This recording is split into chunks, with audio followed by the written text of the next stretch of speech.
Now I want to talk about the program tonight and introduce our very special guest, someone that unfortunately has seen too many line of duty deaths in his career. And he's had just a distinguished history as chief of police here in Washington, D.C. for close to 9 years. He most recently retired as the commissioner of police in Philadelphia, Pennsylvania, where he served for 8 years under Mayor Nutter up there. Did a fabulous job in both places, got crime down in both jurisdictions to record low levels. One of the most progressive minds in law enforcement today.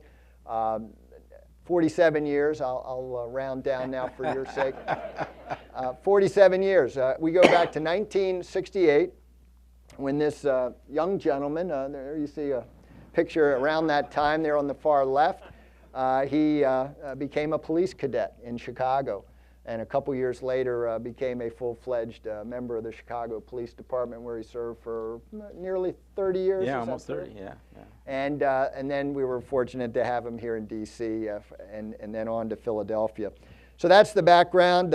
He's had many titles in addition to that. He's been president of the Police Executive Research Forum, president of Major Cities Chiefs, member of the International Association of Chiefs of Police Executive Board, and most recently, and a lot of us are very familiar with his work as co-chair of the President's Task Force on 21st Century Policing. So he's got a lot to offer us here tonight, and we're going to get right into it. Chief, I want to go back. We're going to talk obviously about the future of policing, but let's go back to those early days in your career. Back in Chicago, 1968, you became a police cadet with the Chicago Police Department. And I have to wonder, was there a defining moment that kind of told you, I want to be a cop here in Chicago? Well, there was no one thing at that point in time that led me to believe that 47 years later I'd still be in the profession. Before I get into it, though, let me just thank everyone for coming out tonight. It's just so good to see so many familiar faces, friends, colleagues, and others that I haven't seen in a while, and it really is good to see you all. So thank you very much for the opportunity to be here tonight. You know, I accidentally became a police officer. There was no one in my family that had served in law enforcement. My dad drove a bus for the Chicago Transit Authority for about 30 years. My mother was a nurse in Chicago, and I, at the time, wanted to study medicine. I wanted to become a doctor. And I was working in a grocery store on the south side of Chicago. I grew up in a community called Inglewood in Chicago, and it continues today, unfortunately, to be one of the more challenged areas of that particular city. And I was working in this grocery store, and there were two officers from the Inglewood district, tactical officers, that used to come into the store, particularly at night, as we were closing up. And the reason was, one of them's sister was a cashier there. So he made sure that we got out safely. Well, over time, we struck up a friendship. And one day, he asked me, he said, listen, if you don't mind, you know, what kind of money are you making here? And I told him I was quite proud of it. I thought I was making money. And of course, looking back on it, you know, it really wasn't the case. And he said, have you ever considered becoming a police officer? And I said, well, no. And this is the 1960s, and there are a few folks here from the 60s. You know, they're probably one of the least popular things a young black kid from Inglewood could choose to do would become a police officer. Okay? I mean, that's the climate that we were in at that particular period of time. And my buddy and I, who I also graduated from high school with me, were working at the same store, and we were having this conversation. And then he started to explain the program. You work full-time, got a real good salary, and most importantly, the city paid your tuition. Mm-hmm. And I was a freshman at the University of Illinois. You know, I wanted to get into pre-med so I could, you know, fulfill my dream of becoming a doctor. And there was no obligation to become a police officer. So, I mean, you couldn't lose. And I remember my buddy decided to become a police officer before I did, or at least a police cadet. And he told me one day that he was going to sign up. And I said, well, why do you want to be a policeman? And he said, well, what do you got against cops? And I thought about it. And I said, well, nothing. Where do you go to sign up again? And so my father and I literally got on a bus and went down to police headquarters. I signed up. And a few months later, I was selected to become a police cadet. And that just changed everything, because once I became a cadet, it was just the right fit.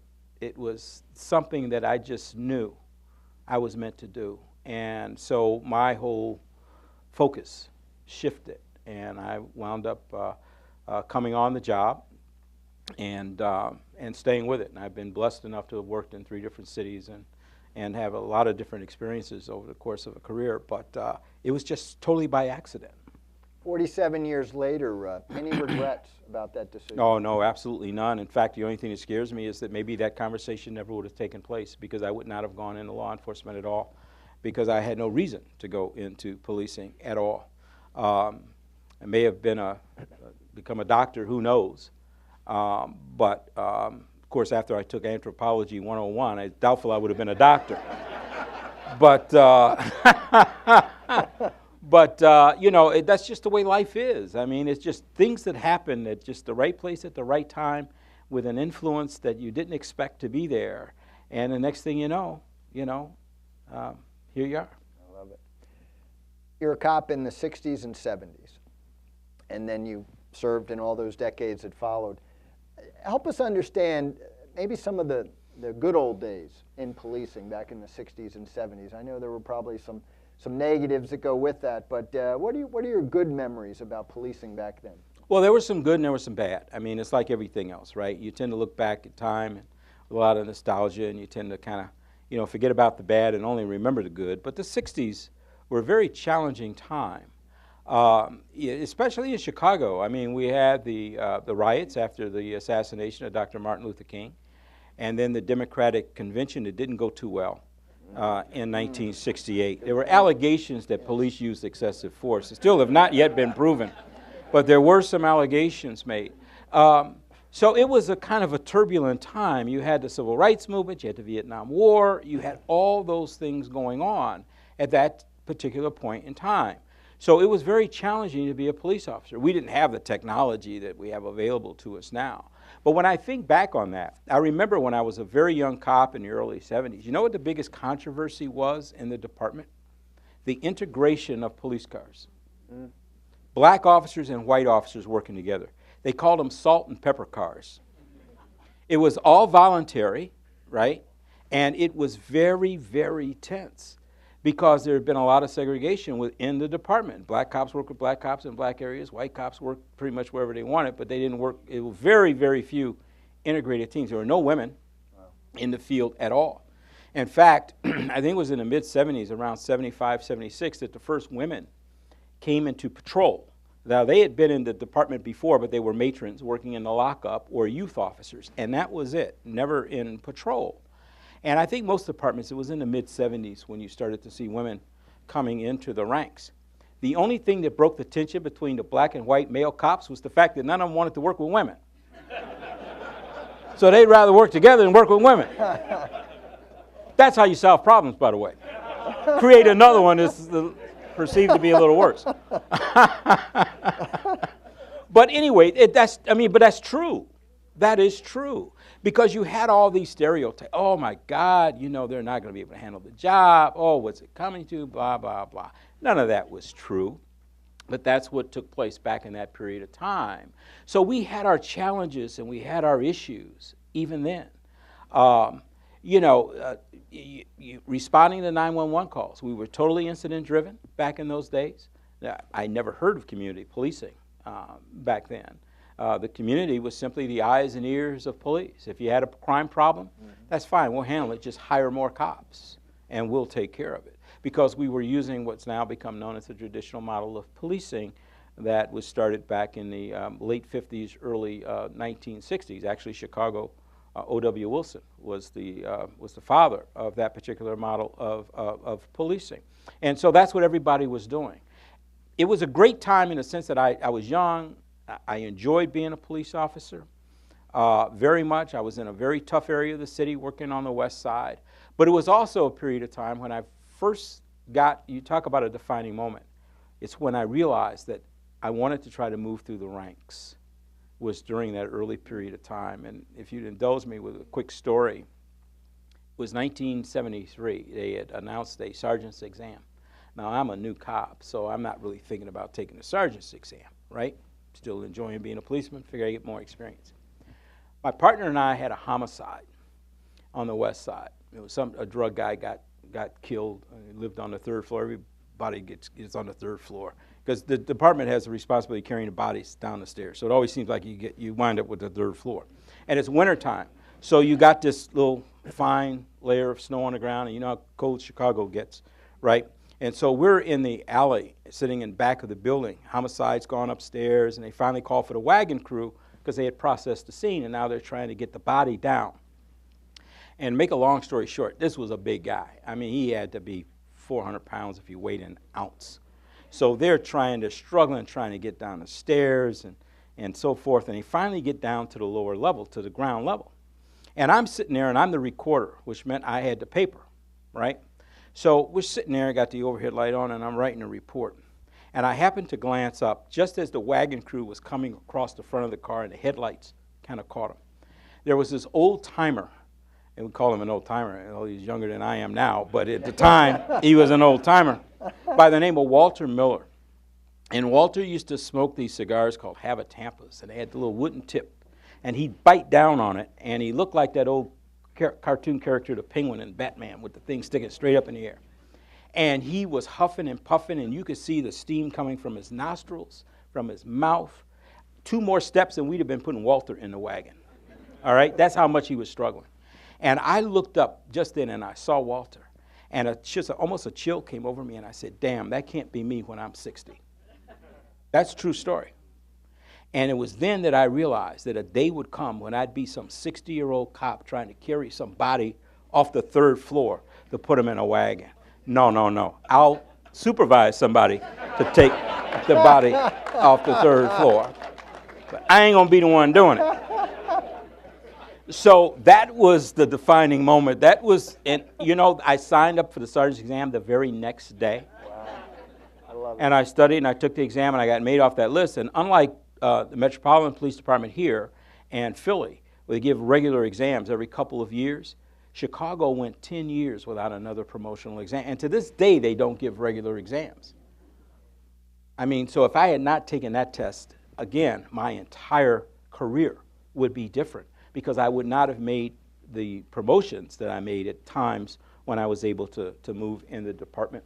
So it was more than just deciding to become a sergeant. It turned out to really be a good move that I would not have made had it not been for that homicide and seeing Walter. Love it. I love hearing the stories, and we tell stories so often as part of our job at the Memorial Fund. We have this program called Officer Roll Call that we created a few years ago, but I think it's going to pick up as we get closer to opening the museum. And the idea of the program is for any officer who's ever served in the history of the United States will go to a website and leave your information. Tell us your story. Where did you serve? When did you serve?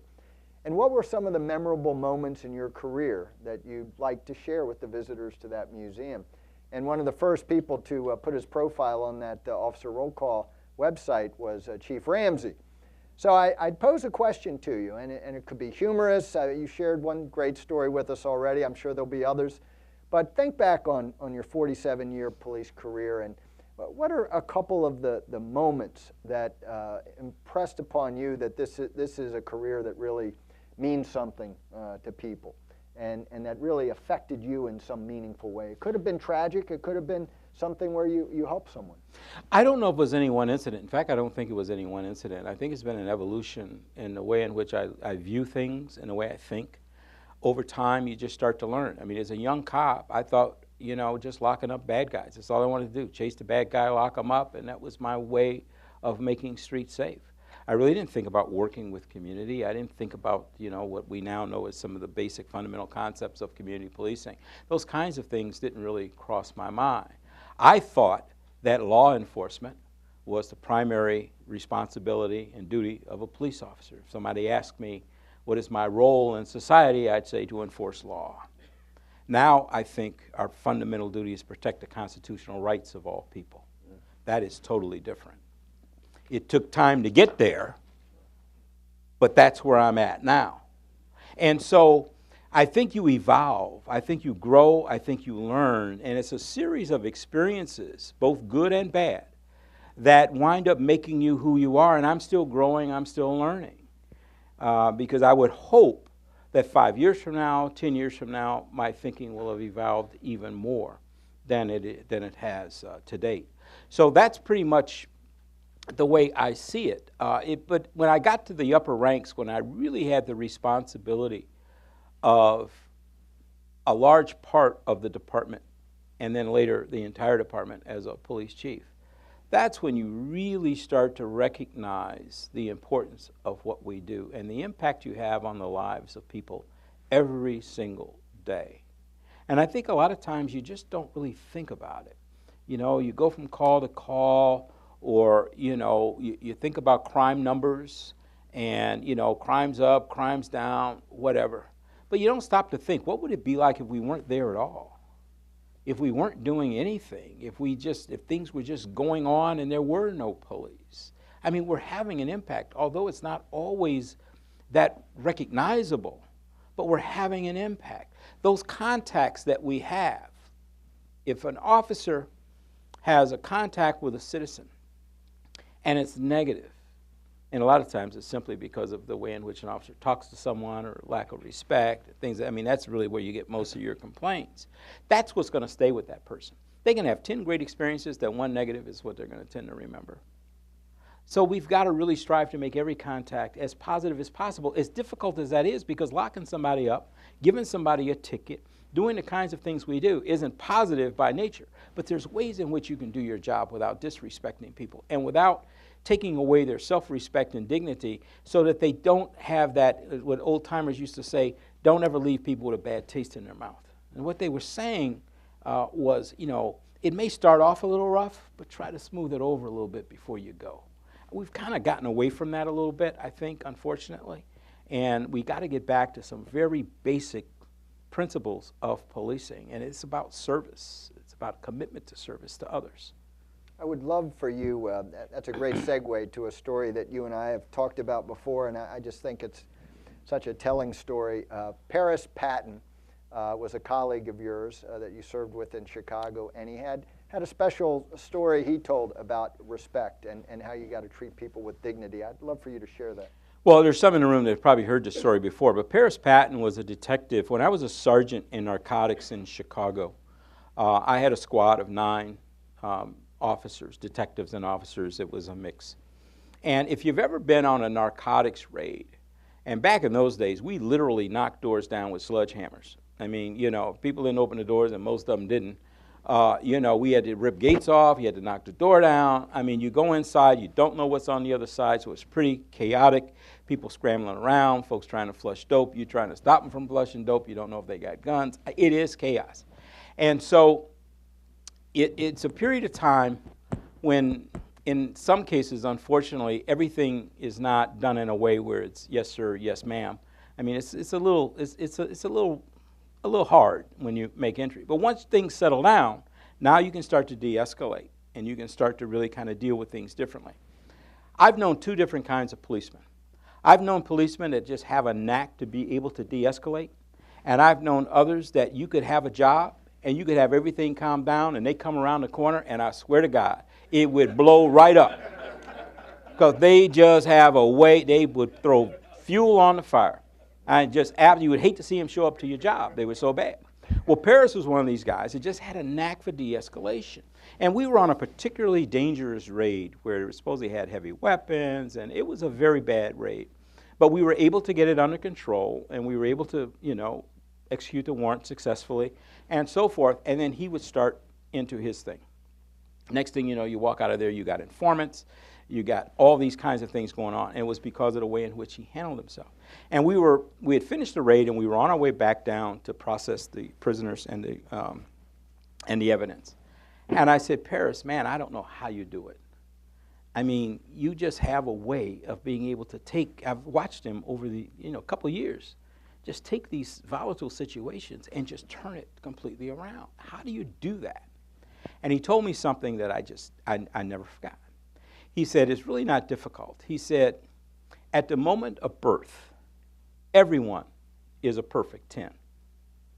but immediately deduct 3, because life is temporary. It doesn't last forever.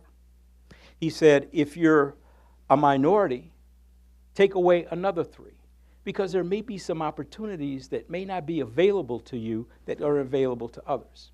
If you're born into a dysfunctional family where there's domestic violence, substance abuse, all these kinds of things going on, take away another 3, because you have no role models. You're pretty much on your own. He said that perfect 10 is now down to 1.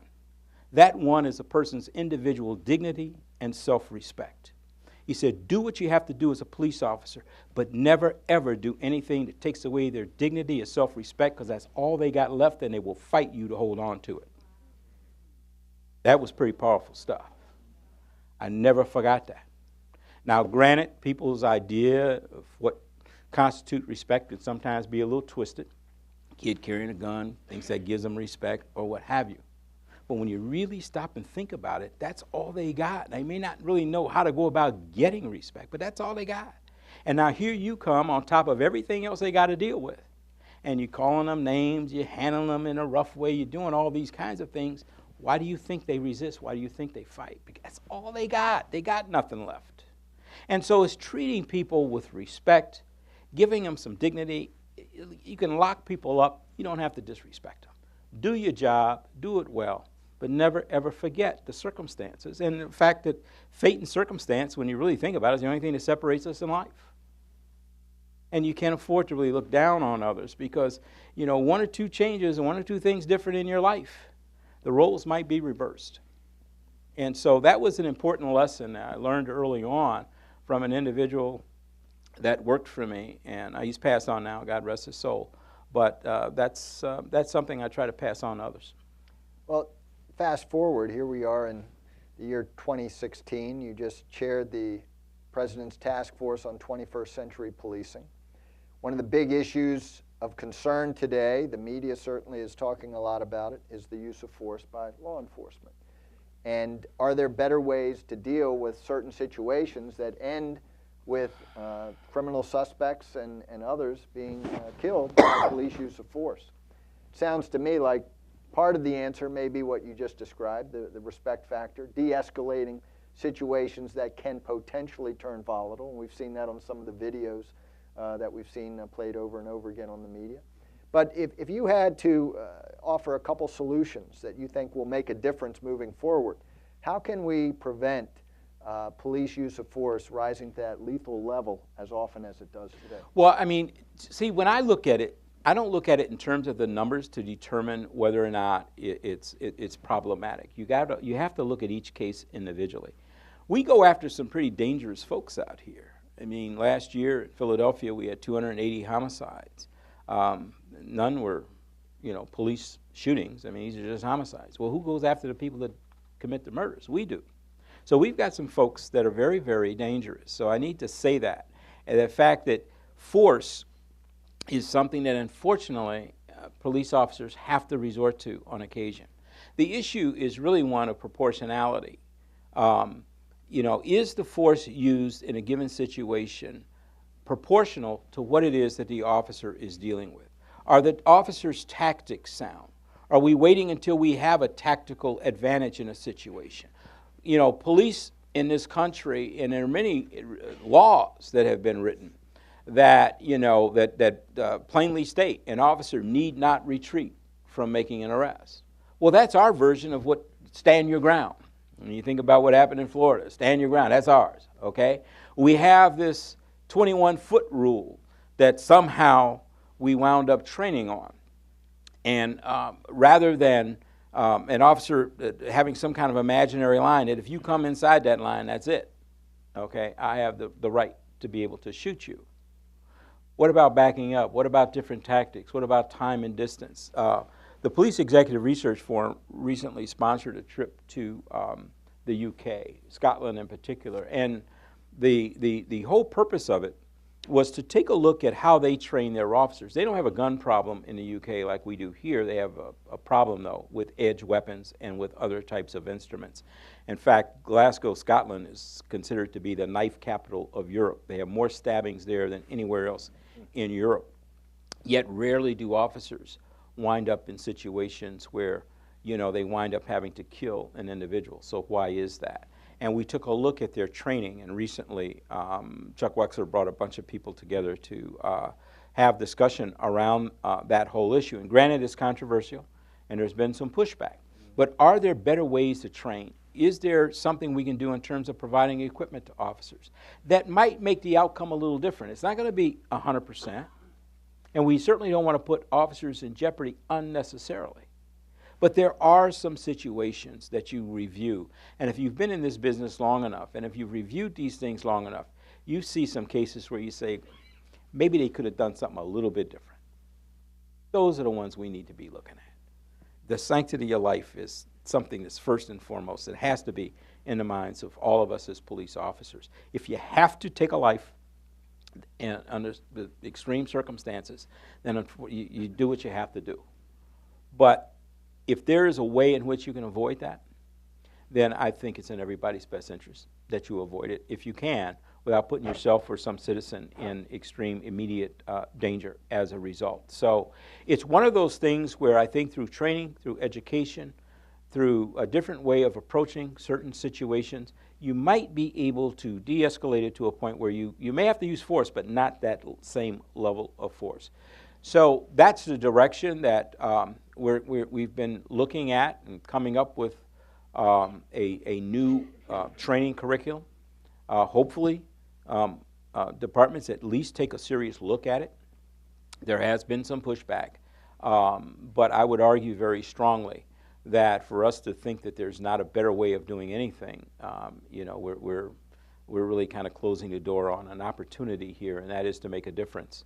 And that difference could be actually saving a life or preventing some officer from having to go through some of the things that we've seen on TV where careers have actually been ended or severely damaged as a result of some actions out there in the field. So if we can at all have an impact on that, it's in everybody's best interest.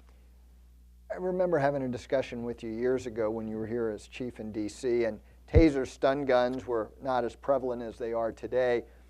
And at that time, you seemed to have some reluctance to issuing taser stun guns to your officers, even though they offered a less lethal option other than kill or be killed. And I've always advocated tasers because they seem to reduce injuries to both the police officers and the criminal suspects they're dealing with.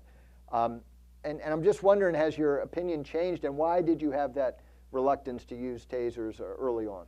Well, the use of electronic control weapons is not something that I have a problem with in terms of just saying, no, we should not use them, or tasers as it's become commonly referred to as. My issue there was just giving them out without the adequate training. I had a problem with that. And what I've done in Philadelphia, we have crisis intervention team training, which a lot of departments have, that 40-hour block of training, the Memphis model that is used by departments across the country. What I've done is I attach taser training to that.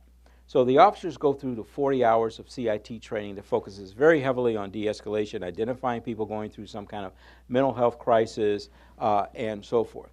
Then they have the taser training. If you come across an individual that's in a crisis moment or under the influence of drugs or what have you, the first people dispatched in Philadelphia are CIT trained officers. Now that's a force of 6,500 sworn. When I left, we had about 2,600 officers that had gone through CIT training and were equipped with a taser. So a significant number of our officers, no end in sight, as many that want to go through the training, and there was a waiting list to actually get into the training.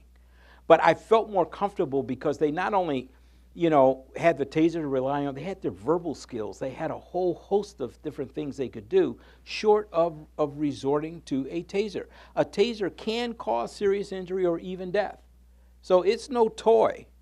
And so you have to be careful when you put these things out to make sure that you have adequate training and a policy in place that is clear as to when you can use that particular instrument, under what circumstances can you use it. So I wasn't comfortable we had all that at the time. And I was a little reluctant, and I didn't know enough about it to really feel comfortable just throwing them out there. And so that's the approach that I've taken. I'm not saying that's right. Not saying it's wrong, it's just my comfort level is making sure that the officers know that they have more available to them than just a taser. I don't want them going to that too soon. I want it to be almost like a firearm. I've exhausted other avenues, and now I have to resort to this because I have no other options available to me. And so that's why I chose to take that particular approach. When we're talking about technology, obviously one of the developing technologies today that a lot of people seem to think is the end-all and be-all when it comes to improving police and community relations are body-worn cameras by police officers. Just interested to know how you feel about body-worn cameras and will they make a difference? Well, I'm a proponent of body-worn cameras, but let me just talk about body-worn cameras and just technology in general, if I may for a moment. Technology is moving faster than either policy or the law can keep pace with. That's just a fact. So today we're talking about body-worn cameras. Tomorrow, I guarantee you, it'll be some other form of technology that once it's in the hands of police, people really start to pay attention to it. And I think it's important that we have the right policies in place, that we bring groups like the American Bar Association, the ACLU, community folks together to sit down and help carve out these policies, because it's important that whatever technology we use, we're using it within constitutional guidelines. And I think it's important to say that. Now, everybody's in love with body cameras. Okay, fine. I'm a proponent of that. When you look at these viral videos, you got folks walking down the street. You can't buy a phone today that doesn't have a camera on it, okay? So people see things, it gets their attention, pull out the phone, start to film. Okay, they didn't see what started it. It's almost like watching a football game. Who gets the flag thrown on them? The guy that retaliates after the first guy does something improper, right? It's the reaction, not actually the action, that oftentimes gets captured. So, you know, you get these viral videos, and trying to take anybody into custody that does not want to go is not a pretty sight to begin with. It is not pretty. So you're going to get this perception that, oh, it's brutal, oh, it's too much force. And maybe it is, but then again, maybe it isn't. A body-worn camera will catch the event from start to finish. But now, do you really want to film everything? What if a person wants to come up and give you confidential information? It's hard enough to get folks to talk to us now. Can you imagine if they think they're on camera? It's going to have a chilling effect. What about a juvenile or an adult sexual assault victim that has just been assaulted? They've not yet had a chance to be interviewed with a mental health professional there to help guide through that interview to not create more trauma. Do you really want to have that on tape? I don't know if that's right or wrong, and I'm not saying it is one way or the other, but you got to think these things through. Today, everybody loves body-worn cameras. How many of those people do you think would like body-worn cameras the minute you're able to put facial recognition technology on that camera? Now you're a cop walking down the street and you're scanning every face of everybody walking down the street. I'm not saying that's right or wrong, but just because you can do something doesn't mean you should do it. And we need to have these discussions and debates up front before we do it so that the courts aren't the ones to make the decision for us. I talked about constitutional policing.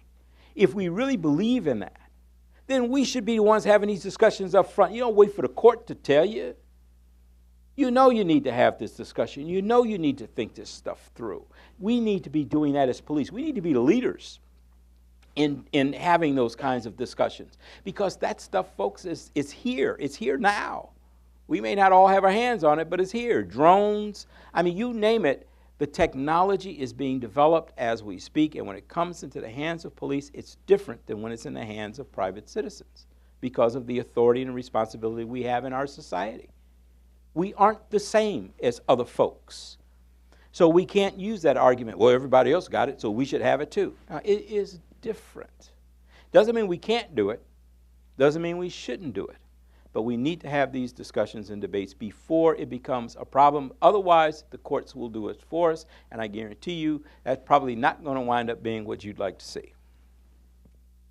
I've heard you mention before that community policing, we've talked a lot about it. We were doing a pretty good job of it for a while, seemingly.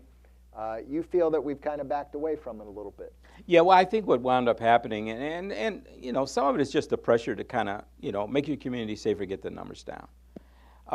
When New York City was having the dramatic drops in crime, and I remember early 90s, I mean, they had like 2,200 murders or something. Last year they had 300 and something murders. I mean, nobody could have ever dreamed that New York's numbers would get down to where they are. Every community meeting you go to, what did people say? How come you ain't doing the same thing they're doing in New York? So we all started trying to do what they do in New York. And that is become very data-driven. Now, that's not a knock on New York. They did a tremendous job. But we got very, very data-driven. And I think you can do both. You can be data-driven at the same time maintain the basic principles of community policing. But in many instances, and not everybody, but some departments, we got so data-driven that we started really backing off a little bit on the whole idea of community policing and building those relationships and so forth. And as a result, what we had established in communities, which was fragile to begin with, would fall apart with just one incident. It could fall apart. Now, there are some departments that never really did it, but many had moved into that direction. And so there's a balance where you need to do both. We need to be data-driven. We need to be able to put the cops where we need to have them and deploy them based on emergent crime patterns, trends, hours of the day, days of the week, all those kinds of things. But the one thing we can never, ever forget, and I remember when I was in D.C., and I did it in Philadelphia, we had crime briefings, right? And some of these guys sitting in here know all too well about the crime briefings. So we had them every day. But you had all kinds of different icons that represented different kinds of crimes: burglary, robbery, rape, murder, and so forth. But when you look at a map and you're looking at those icons, you have to stop and remember, each one of those icons represents a human being, a person whose life has been changed forever because of crime. It's not a dot on the map, it's a person. And so we can't get so impersonal. And it's easy to happen in policing because you do kind of pull back sometimes a little bit because you're only resilient to a point, and it's kind of a self-defense mechanism. But we can't afford to allow ourselves to become detached like that. Now, I'm not saying everybody did, but I'm thinking certainly the way in which I approach crime and so forth. I mean, believe me, the comp stats, crime briefings, whatever you want to call it, dramatic impact on crime. We had it in the district. I mean, a dramatic drop in crime, Philadelphia and so forth. But you got to do both. It's not an either-or proposition. You have to do both, and you have to build relationships and understand that you're never finished. It's an ongoing process because those relationships, particularly in challenged communities, are very, very fragile. It doesn't take much in order to shake the confidence. And if you don't have the trust and legitimacy from the people that we serve, then you don't have anything. You don't have anything. And we just can't afford to let that happen. Well, related to that, there have obviously been a number of high-profile cases over the last couple of years where police have been severely criticized for their actions that they had to take, for the use of force. Some would view it as excessive or misconduct. And there's been a protest movement that's been launched as a result of that. One group, obviously, is the Black Lives Matter protesters. And I know you've been targeted at various functions you've attended where they protested you in those situations, and your department protested police in general.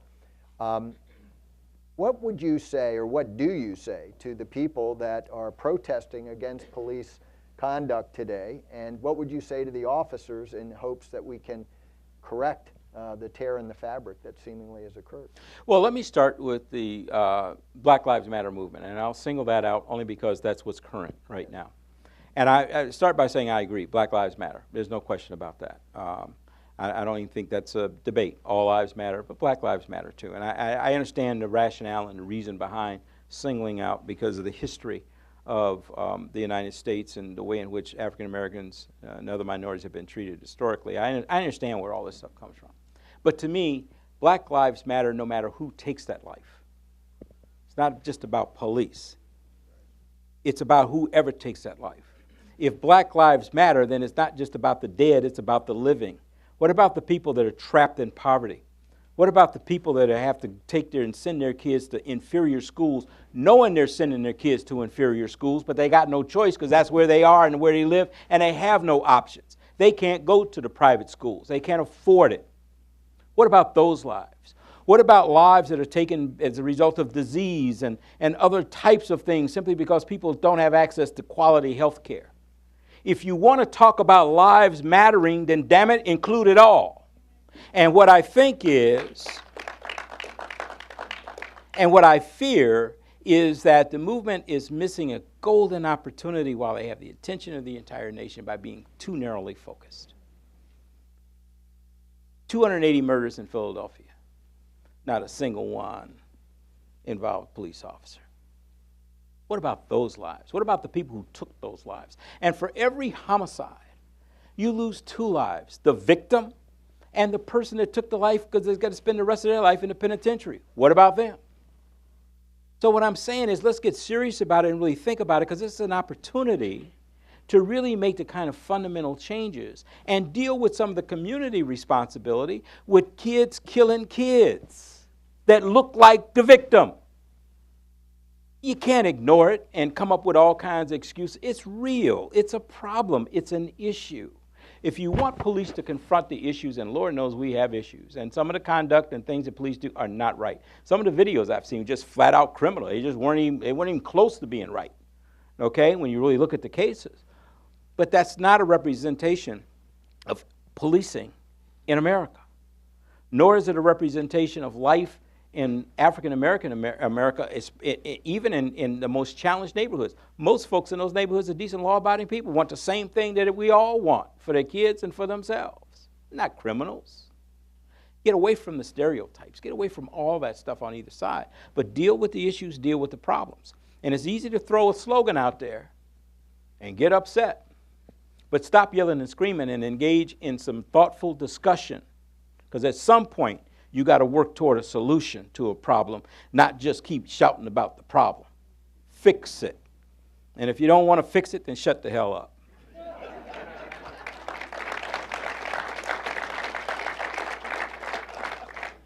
Let's move on to another important concern of yours. Other than that, I have no opinion. How do you really feel, Chief? One of the pillars of the 21st Century Policing Task Force that you co-chaired was officer safety and wellness. Yeah. Obviously a big concern to our organization. It's one of our primary missions in life is to make it safer for our officers, promote wellness. I think the crowd here would certainly agree with that. One of your big concerns, I know, is the mental health of officers and what they have to deal with as part of their job. It's not a normal job. And it takes a toll on you. And I'd like you to comment on that and what you see as what we can do, the solutions of the future, how we can better protect our officers, keep them safe, keep them well. Well, you know, when I was charged with the responsibility of co-chairing the task force, we didn't have a very long period of time in which to put together recommendations for the president. In fact, it turned out to be 57 actual days before we had to get a draft on his desk. So we had a lot of work to do in a very short period of time. You know, the White House will tell you it was 90 days, but that's the way feds count. The actual calendar days was 57 by the time we got together and started having actual meetings and so forth. So we decided to focus in 6 areas. No, we missed a few things here and there. 6 key areas. One of those areas was officer safety and wellness. And we all thought it was very important because a lot of what we're discussing and a lot of what we're talking about here deals with behavior of police officers. And I think we do, in fact, I know, if you get shot, if you get stabbed, getting broken arm, broken leg, I mean, we are great at taking care of your physical injuries. I mean, most departments have excellent health care, send you to good hospitals, take good care of you, you know, get you back up and ready to go. But what about this thing here? You know, the greatest weapon that a police officer has available to them, the best tool they have, is their brain, their mind. Yet when you stop and think about it, and a lot's been said about post-traumatic stress disorder, PTSD, soldiers coming back from Iraq and Afghanistan. And that's true, it's a legitimate problem. But what about our cops that get exposed to trauma on a regular basis? What are we doing about that? What are we dealing with the psychological impact that policing has over time? We get exposed to stuff that, you know, when you're a rookie cop and you go to your first homicide scene and you kind of, ooh, you know, that's kind of, after a while, I mean, you walk through it and it's like, I mean, the person is like a mannequin that's laying there. It's like it's not real, it's surreal. Why? because you've built up these defense mechanisms in order to be able to do your job and not break down in the process. Now, there are some things that really get to you. For me, it was small children and very elderly people that were victimized. But for the most part, you kind of go about doing your job in a very, detached way. Sometimes, homicide, for an example, families of homicide victims think that the detective is cold and doesn't really want to talk to them. But the reality is how hard it is to call a family and tell them that you still don't know who's responsible for the death of their child, or you know who it is, but you don't have enough to get a warrant and you can't bring them to trial. It's hard to have that conversation if you really care. So guess what? You don't have it. You move on to the next homicide. And so it's a cycle that goes on, and you're exposed to that on a constant basis. But we don't provide any kind of real support and treatment. Police have a high percentage of substance abuse, domestic violence, all these kinds of things, suicide. Why? Psychological trauma. We have to do a much better job of dealing with that aspect of officer wellness than we're doing right now. It's not just about recovering from bullet wounds and stab wounds and broken legs. It's about the psychological well-being. And you have to be resilient to be a cop. And nobody can advertise, welcome to the police department, a stress-free environment. That ain't part of the program, okay? So you have to be resilient, but we're all just resilient to a point. And what is that point? And it varies from person to person. 2 soldiers serving in Afghanistan exposed to the same combat. One guy comes back and is okay. The next guy comes back and is all screwed up. Why? Because they're different. They have different psychological makeups. The same thing applies to cops. Same thing applies to us. And most of us, if we're honest, know that we are not exactly the same as we were the day we started. When I look at that picture over there, aside from being depressed at how good I looked then and what I look like and what I look like now, I was a different person. And so, we have to find a way to be able to deal effectively with that. Obviously, we need to make sure they got their vest and wear their vest. Obviously, we need to make sure we give them the equipment they need. We need to take care of all those kinds of things and use technology to our advantage, keep them safe, and so forth. But to me, it's that injury that you don't see that is the problem. One thing that really highlighted it, I had a rough period of time in Philadelphia. My first year in Philadelphia, 2008, I had 5 officers killed in the line of duty in a 9-month period, separate incidents. 3 shot to death, 2 as a result of automobile crashes going on felony and progress assignments. When I took over that department, just 2 months prior to me taking over, there had been an officer who had been shot to death in a botched robbery that he walked in on. So that department went through a lot of trauma, one right after the other. And we had an incident after one of the murders of a police officer who was shot to death. And we had a very bad viral video of police officers making an arrest of 3 suspects that were suspected of being involved in shots fired and that sort of thing. And they got these guys and they gave them a pretty good licking. And it was captured on video by a news helicopter. And it made me think, after I dealt with it, let's go back and let's take a look at these incidents. So what we did was we started charting whenever we had a police officer who had been killed in the line of duty. And then we looked at citizen complaints, particularly excessive force. There was a spike after every one of them. Why is that? Cops are hypervigilant, they're upset, they're angry, they take it out on the public. So what does that mean? That means you better put some intervention services in there because you can anticipate it's going to be a problem. So when we had something like that occur, officers in that district, guess what? They were relieved. We backfilled with other officers. They went to counseling. In fact, we formed a partnership with Penn Behavioral Health, the University of Pennsylvania Behavioral Health. And I made all the officers go through it, myself included, the command staff, because it took its toll on me.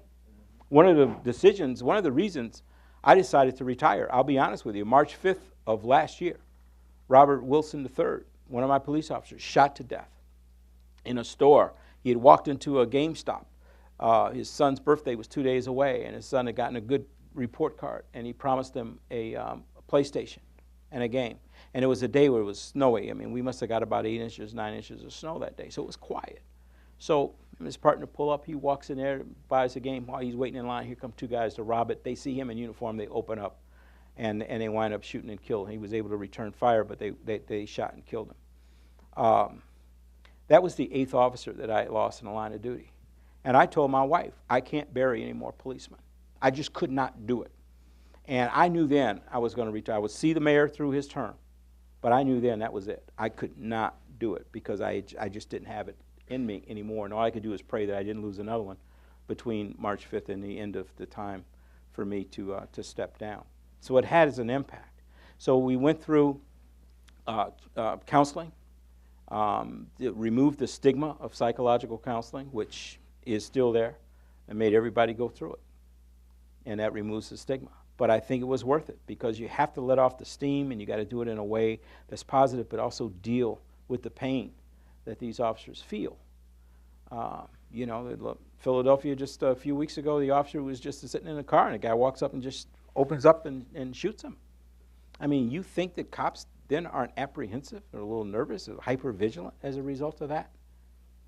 I mean, just human beings. So you have to deal with that. And we do not, as a profession, some departments do. This isn't me saying that nobody does this stuff.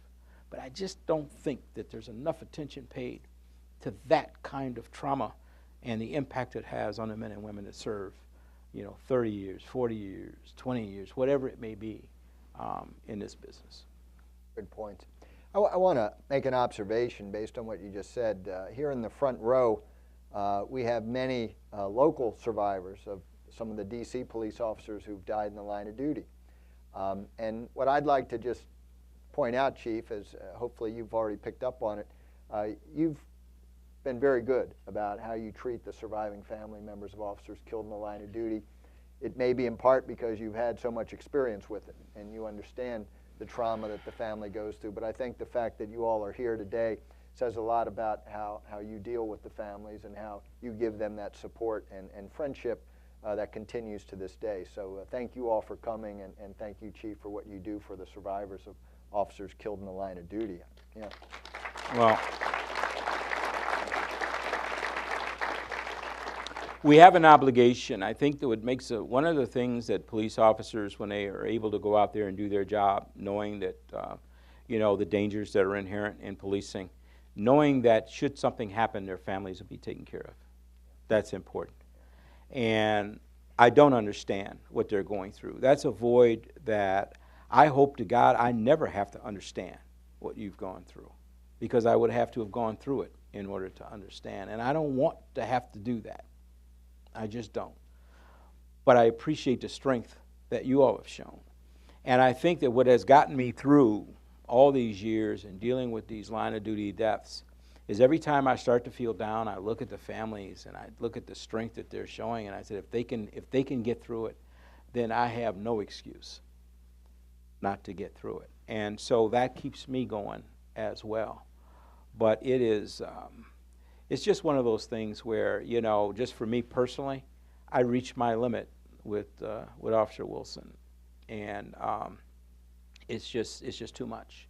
And I knew it was time for me to step down because it was having that much of an impact. That's really what kind of drove me. And then I wanted to do more in policing, so it was kind of a combination of things. But that was part of it. I have to admit, that was a part of that went into the decision. Certainly understandable. I'm going to give a warning. We have two gentlemen here at the bottom of the stairs with microphones. In just a moment, I'm going to ask one more question, and then I'd love for the audience to please participate in this questioning and comments directed toward Chief Ramsey. And so if you just come on down to the microphones on either side, I'd encourage you to do so. My last question that I wanted to pose to you before we open it up is about the National Law Enforcement Museum. This is something that you and I together, among many others, have worked long and hard toward. And it's the reason this museum is about to become real is because people like you have embraced it. Leaders in the law enforcement community have recognized the importance of it. But I'd like you to maybe just share some personal perspective in terms of why you believe a National Law Enforcement Museum is important and why this nation needs it. Well, let me put it in a context here, because I think it's important to kind of think about it from an historical perspective. And, you know, one of the things, a new training program I started recently in Philadelphia is a partnership with the National Constitution Center, similar to what I've been involved in with the U.S. Holocaust Museum here in D.C. and the ADL with the program there. But the Constitution Center, the training they put on there looks at the evolution of democracy in the United States from the Founding Fathers all the way through the modern times. And I went through that, and it struck me that maybe we could take a look at the evolution of policing over that same period of time to better understand the history of policing from one standpoint, but also what's driving the negative attitude toward police in some communities versus others. And a lot of it has to do with the history of policing in the United States, which, if we really look at it, looking at it through today's lens, a 21st century lens, we've not always stood on the right side of justice as we would define justice today.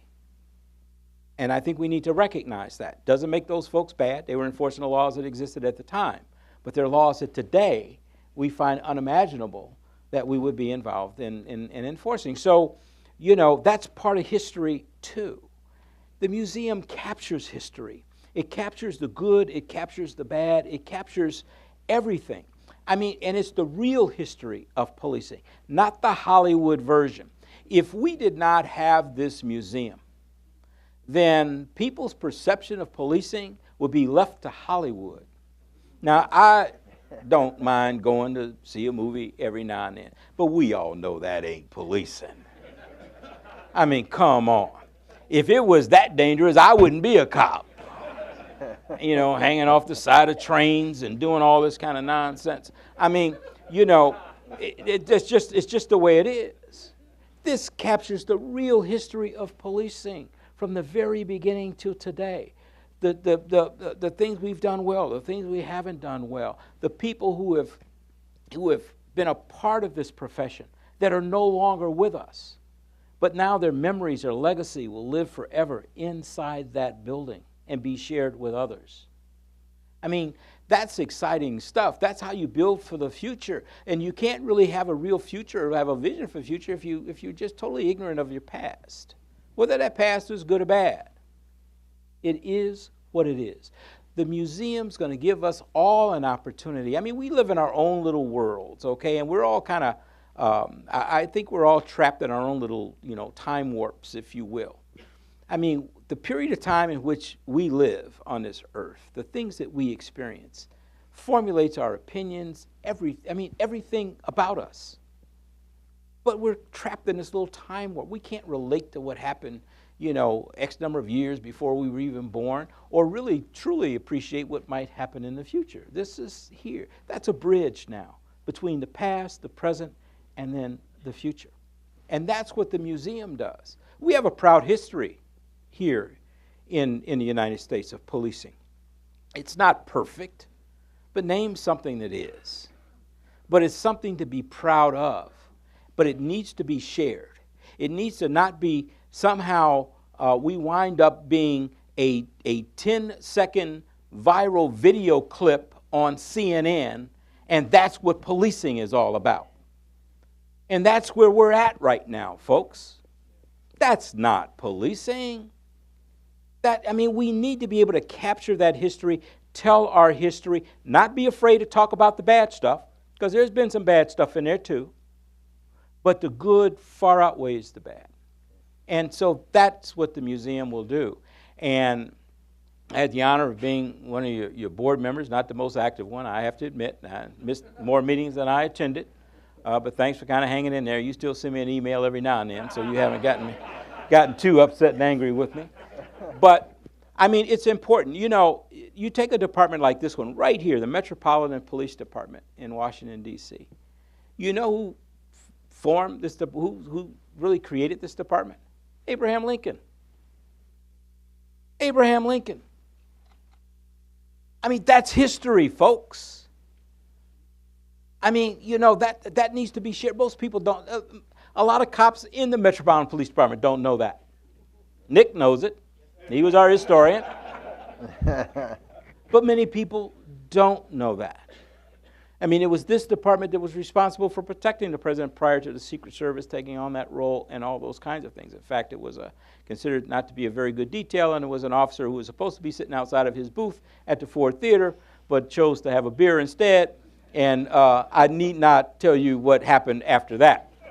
So there's good and bad with that too, okay? But it's history. It's proud history. And we need to be able to share it across this country, whether you're a federal agent, whether you're state, whether you're local, whether you're a sheriff, a chief, deputy. It doesn't matter. It's history. And we need to be able to capture it. And I'm going to tell you something. I can't think of many more people, Craig, that has done more to support law enforcement than you. And I just want to applaud and thank you. Because none of that would be real without you. And I think that what it'll do, and one last thing, and I'm going to shut up because I've talked too much, and you get to some questions, hopefully, if I haven't used up all the time. But there is one thing that I think also I hope comes out of what we're going through now, and that is our perception and how we see ourselves. There is a metaphor that has been around in policing as long as I have and even before, and I've heard you use it and I've heard others use it, and that is that we are a thin blue line. And I would assume that thin blue line is a line that stands between good and evil. The problem I have with that metaphor, and I bought into it for years, but I no longer buy into it, is that a line, separates two sides, but what side are you really a part of? We're part of the community that we serve. Instead of a thin blue line, I see us as a thread woven throughout the communities that we serve, that actually help hold together the fabric of that community and even the fabric of democracy. If we see ourselves that way, then we respond and we react differently. And a thread is a very fragile, a very thin thing, but it has enormous strength because it holds together the very fabrics you're wearing right now. That's how I see policing. I didn't see it that way in the 1970s, 1980s, 1990s, quite frankly. It wasn't until later in life that I really started to see things differently. It gets into the whole idea of the role of police, and I would hope that one of the things that the museum is open up that dialogue. What is the role of police in a democratic society? If we lose sight of our values, if we lose sight of our responsibility to protect the rights of all people, then just like the lessons we learned from the Holocaust Museum training that we put on, the ultimate horror can occur when we lose sight of our values, when we lose sight of our responsibility of protecting people, when we lose sight and allow ourselves to think that a particular group of people aren't deserving of the same kind of protection that others are simply because of whatever. You see it starting to happen now when you talk about Muslims and Islam and the whole fear of terrorism. That kind of language is very, very dangerous. Police have to speak out and say, no, wait a minute. We've got a problem, and we've got to surgically remove that problem. There's no question about that. But we can't indict an entire religion. We can't indict an entire race. We can't do any of that stuff. And we are the ones that are going to sit, and we are going to defend those folks and protect their rights no matter what, because they're entitled to it. That's what makes us the United States of America. That's what makes us special. That's what makes policing in America special, is the fact that we do honor the Constitution of the United States. That is first and foremost. To that point, we were talking earlier about the irony of the other day I come out of a restaurant and I see all these police cars blocking streets and police officers standing around, obviously doing their job. And then I look over and I see these protesters who are now blocked an intersection by lying down in the street. They were protesting against police officers while they were being protected by police officers. I said, come on, this is a great country that we live in, There's irony in that. I've got 10 pages of questions here. I can go on for all night if you want me to, but if you all have any questions for the chief, I encourage you to come down and ask him right now, and he's ready and willing. So please take this opportunity, and we got one right over here. Let's go. Good evening, Chief Ramsey. I'd like to ask a question. You worked in 3 different departments. We've heard a lot of the negative stuff. Can you talk about a positive memory that jumps to your head about the three agencies you worked at, and share it with us? Oh, there's a ton of positive things. I mean, I wouldn't trade my experiences for anything in the world. I mean, I love the Chicago Police Department. They're going through some troubled times right now, but that's a great department with a lot of very, very, very good police officers and leaders in that department. The Metropolitan Police Department that I had the honor of serving in is unique, and it's unlike any other because, you know, we're protecting the nation's capital. And I was here through some pretty historic times. We all were. That's Brian Jordan, who now heads security for Howard University, but he was a deputy or assistant chief in Metropolitan Police Department during my tenure. But the way in which we responded to 9/11, DC sniper, I mean, the way in which we were able to reduce crime, the community policing that we were able to put in place, the next of kin program that we started in the department to bring, you know, survivors of families of homicide victims to closer to the detectives to be able to get the kind of information and communication that they needed to have. I mean, it goes on and on. Philadelphia, their resiliency after going through so many tragedies with so many line of duty deaths, men and women there that just are just absolutely remarkable in terms of their commitment to serving the public. These are the kinds of stories that go untold and get overshadowed by many of the negative things. The training program we do at the museum, the training program at the Constitution Center. I mean, all these things are important, and all these things are a reflection of the men and women. I've had a blessed career, but it's been blessed because of the people that I've had the pleasure and the honor of working alongside in three great departments. Great career. Please. Hi. After a lot of really thoughtful discussion about big topics, I actually have a question about a very small topic, and that's bicycles. So I'm a bicyclist. I commute by bike, for example, and I'm curious how the world of policing sees bicyclists right now and kind of thoughts and suggestions, maybe? Well, obviously, I mean, bicycles are becoming more and more popular as a means of transportation. You know, a lot of cities, I know Philadelphia has carved out bike lanes and so forth. Here's how I see bicyclists. One, I mean, obviously in terms of pollution and things like that, I mean, it does a tremendous job in that, and exercise and all that. Bicyclists need to pay attention to traffic laws because I've seen so many near misses with people that almost get hit. I mean, and bicyclists are supposed to obey the same traffic laws, going through red lights, zipping in and out of traffic, being in the blind side, not being conscious of that.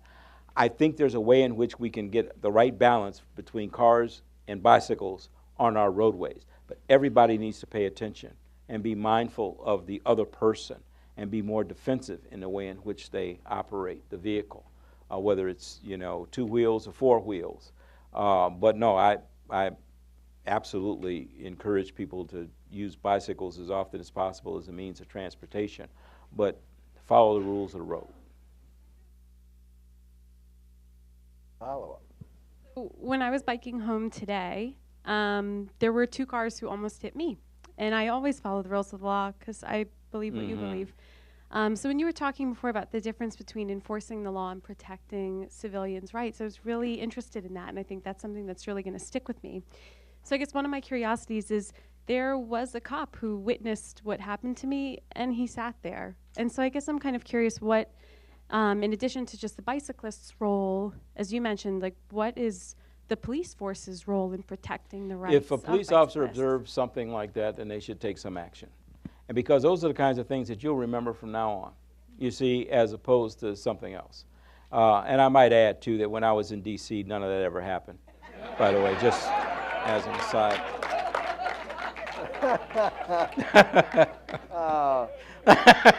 Over here to the right. Chief, I think one of your very interesting assignments was when you were asked to go over to Iraq and train the police force there. Maybe you could give us a little insight on what it was like and the type of police, type of people that you dealt with over there. And I think that was quite an unusual adventure for you. Well, 2007, right after I retired from MPD, I retired right at the end of 2006. So for a brief period of time, I did some work with PERF. I did some work at the D.C. Convention Center, writing a security plan. The U.S. Senate But I also was asked as a part of to become part of a presidential commission to go to Iraq and look at Iraqi security forces. I was in charge of a group of chiefs and other law enforcement professionals to look at the Iraqi police service and the national police. General Jim Jones, the former commandant of the Marine Corps, and for a brief time National Security Advisor to President Obama, was in charge of a group of retired military personnel that went to look at the military forces in Iraq. We spent a little more than 2 weeks over there in country, traveling around the country, and again, it was '07, so the war was going on pretty good then, and we were in convoys and so forth as we traveled around. It was very interesting to see how, in that kind of environment, people were still, or police were still trying to deliver services under some very, very difficult circumstances, and living in some very extreme conditions in the police stations. They had situations where they had to stay there. They couldn't go home because their lives would be in danger if they did go home. We visited the Department of the Interior, and every floor was being run by a different group of individuals, a gang, if you will. And people were actually sleeping in their offices because, you know, they couldn't go anywhere. And there had been an assassination a week before just outside the building with someone who was leaving and got shot and killed. Not very comforting when you're there at a meeting, and the soldiers come up and say, listen, if you got to go to the bathroom, let us know. Because it took 2 soldiers to go with you just to go to the bathroom because they were afraid you could get snatched out of there. So it was an interesting experience that I had there. And they were doing some very interesting training. When you're in Iraq in a training facility up in the Kurdish region, and the topic of the training is how to deal effectively with suicide bombers, it really does strike home because that's a place where they were really dealing with suicide bombers. It was not theory, it was real. And that was very interesting to sit through that kind of training right there in the middle of a situation like we have in Iraq. Very dangerous. We had a wreath-laying ceremony with the, I think the Interior Secretary of Iraq, and he commented, if I recall correctly, he said, I think they had over 1,000 police officers in Iraq killed in a very short period of time. Might have even been a year. I mean, I mean, they were. It was unbelievable. Yeah. I mean, we were in Baghdad speaking with the chief in Baghdad. He had lost 300 some odd police officers just that one city. Yeah. And so it was absolutely incredible, the amount of violence directed not only toward police but any kind of government entity at all. Please. Greetings, Chief. 2 quick questions. First one, can you comment on the report that the Department of Justice is going to sue Ferguson Police Department or the city because of what happened there? And the other is, based on your years in law enforcement and serving 3 different cities as chief, do you feel that chiefs of police are better if they are appointed or if they are elected? Well, let me start with the first. I just learned today that the Department of Justice has decided to sue Ferguson. I don't know enough about that to make a real comment. I was actually a bit surprised. I thought that with the consent decree that there was some progress being made. Apparently that's not the case, so I'd have to research and read a little bit more to find out exactly what's going on in Ferguson. I'm not in touch with that particular situation there, but clearly it's not a good situation. Once the Justice Department gets involved, and if they have to go to the extreme step of suing a department, that'll be interesting to see exactly how that turns out. But I really don't know what's going on. I don't know about this whole issue of election versus appointment. I've always been appointed. I like that. I'm not much for the political process, quite frankly, with election. Sheriffs are elected, and that's been the system for as long as I can remember, and it should continue. Personally, I think that a mayor ought to be able to appoint the person that they're going to have serve as their police chief because of the incredible responsibility that goes along with that job and how it impacts their administration and how their administration is viewed. They ought to be able to hire and fire that individual. They ought to be at will. But if you get an individual in there that's elected who's not in sync with the leader of that city, then you're going to have some serious problems. So I think we elect a mayor, let that mayor choose his cabinet, his or her cabinet. That's my personal feeling. You've been an outsider coming into two major departments. You came from Chicago, became chief of police here in D.C., and then you moved up to Philadelphia, where you became commissioner as an outsider once again. Do you think that that's a preferable situation for a leader of a law enforcement agency coming in from the outside? Is that easier? Is that harder? Or should agencies first consider hiring from within and then look outside? I think it depends on the situation the department's in at the time a new person is taking over. The Metropolitan Police Department at the time had a lot of very, very serious challenges. And I think most people thought that there needed to be an outsider, someone to come in with a fresh perspective. Even the union at the time thought that there needed to be an outside chief. Now, my understanding is I'm the first outsider in the history of the department. Everybody else had come from the inside, so I was the first and apparently the last, because Kathy is in there now, which I don't know if that's good or bad, but anyway, to come from the outside. But I think for that department at that time in history, that was the right thing to do. You know, I was talking earlier about MPD, and I remember back in the 1970s and probably even before that, it was one of the premier police departments in the United States. I remember in Chicago, we sent homicide investigators to D.C.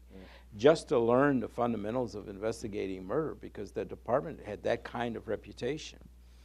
The city and leadership over the years let that department down and lost focus on training, poor equipment, poor facilities, all those kinds of things. It was time to kind of reboot that department. I don't know if it's easier. I don't know if it's harder. I've only done it from the outside. But I tell you this, when you come in from the outside, you are very objective because you don't know anybody and you don't carry that same baggage. So you judge people based on what they bring to the table. And if they can cut it, fine. If they can't, they got to go, and you have no obligation to hold on to them. And so I think in some regards that was easier. But I think it depends on where that department is at the time. There's no right answer. If you don't have to go outside, then stay inside, only because it gives opportunities to the men and women inside that department that need to have some sense that one day I can reach the top level. If you're always bringing somebody in from the outside, then people get to a certain point, and what do? They start looking for jobs elsewhere. And now you lose a lot of talent. So there is no real answer to that question, but there are times when outside is the right thing to do. But if you've got the talent internally, I left Philadelphia January 5th. I told the incoming mayor, not that he would necessarily listen to me, and others, it would be a waste of time for them to have a national search to find a police commissioner for the city of Philadelphia. They had the best person right there, and that was Richard Ross, who was my first deputy. There was nobody in the country any better or capable than Rich. Save your money, make him the commissioner. And he's the commissioner right now, and he's going to be excellent. He's one of the bright stars in the profession. So if you don't have to, don't do it. Don't do it. Thank you. We're going to finish up with two final questions here, one on either side. We'll start with the right, and then we'll close it out. Good evening, Chief. How you doing? Good. I feel that the Ferguson situation, the Baltimore with Freddie Gray, and the New York with Eric Garner has affected the way that policing today, as far as with the citizens having cameras, and some particular federal law enforcement personnel has stated that they believe that that is contributing to the spike in crime for 2015. Well, I don't know if we have enough data to say that it's directly related to a spike in crime, which could be, criminals feeling emboldened because they feel like police officers are afraid to do their jobs, or police officers who are afraid to do their jobs. I mean, we don't know, okay? And I don't think there's any data to support it one way or the other. But absolutely, the incidents that have occurred over the last 2 years have had a profound impact on policing. There's no question about that. When you look at Ferguson, Missouri, and this isn't whether or not these things are right, wrong, or whatever, I've not read a file. I don't have enough information to be able to say one way or another, but I think it goes without saying it's had a profound impact on the profession. When you look at what happened in New York with the guy selling loose cigarettes and winds up dying as a result of actions of a police officer, profound effect. Freddie Gray case, guy in a wagon, winds up with a broken neck. I mean, there's no question that it's had an impact. Video has had an impact on us because it's shown over and over and over again. And so it does slant, in my opinion, the opinion of what the average person thinks about police to a large degree, because it's hard to ignore those kinds of images. South Carolina, another incident that went viral. And it's not in context, not with those specific cases, but the work that's done every single day. Look at the guns that are taken off the street, the people who are carrying guns illegally that aren't shot by police, that aren't injured in any way by police, yet we take them in custody, we recover the guns. Look at the people who we're arresting for murder and the various other types of crimes. No incidents at all. It just throws the whole thing out of context, I think, because of these viral videos. But we got to be able to deal with it, because it is what it is. It's real. It is not going to go away, and that's what people are interested in. That's what the media pushes. But there are some actions on the part of police officers just flat out wrong, and you can't justify it. And we have to acknowledge that and move on, but then focus and and talk about the more positive things. But yeah, it's had a tremendous impact, and that's what's driving the changes that we're starting to see come in place now. Kevin. Yeah, thank you. First off, Chief, be straight with us. Who is the best employee you ever had? Well, let me think. Let's take a vote there. I think That's a loaded question. Kevin and I worked together in Chicago and D.C., but he would not come to Philadelphia with me. Anyway, talking about Chicago, back in the early mid-'90s, we were working on community policing on CAPS in Chicago, and we felt like we were onto something really big, that this was something special, really, moving the profession forward. As you look in your crystal ball now, what's the next big thing in policing? Where do you see us going, or what are the elements of that? I don't know if it's necessarily another big thing. I think one thing potentially big could be this whole revision of use of force training. I think that has the potential of having that dramatic an impact in some areas of our operation.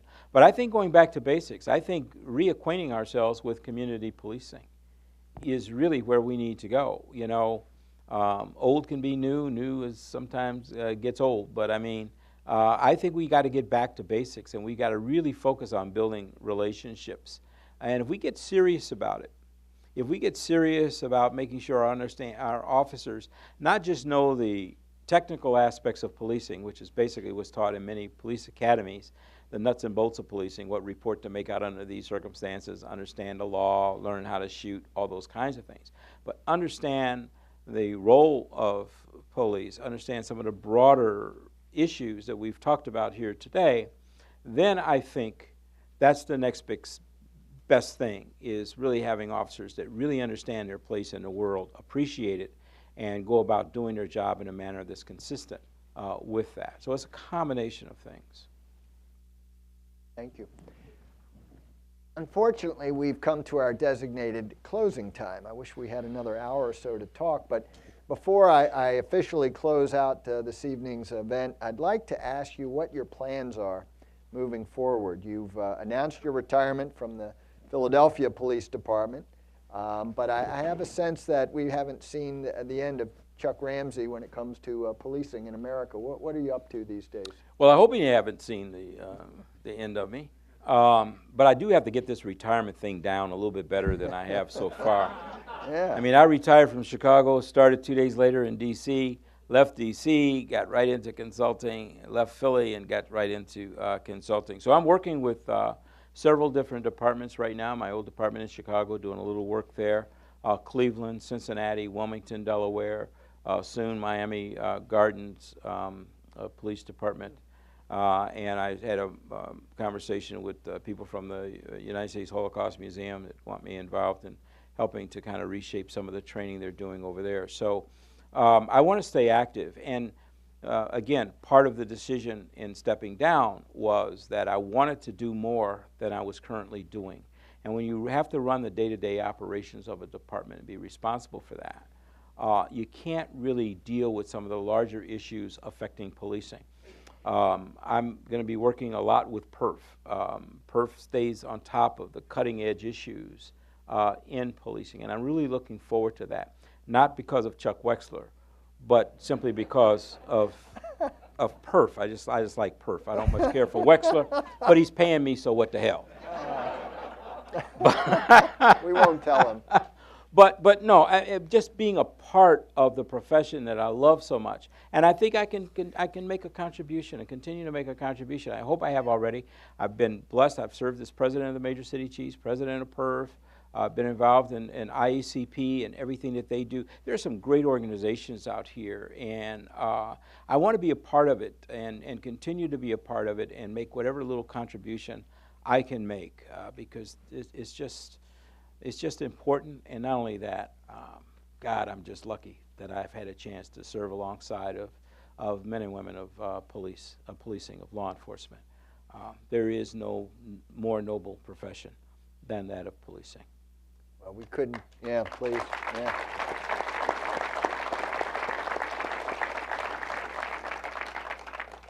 You know, the whole purpose of the National Law Enforcement Museum that we're building is to tell the stories of the men and women who serve in law enforcement. I've often said that I get the privilege as CEO of this organization for more than 30 years to meet those men and women, to hear their stories of courage, of compassion, and I have a much different view of law enforcement than most private citizens as a result of that. Tonight, we got to hear one of those stories. And I think we learned a lot about what it takes to be a good cop, a good leader in the law enforcement profession.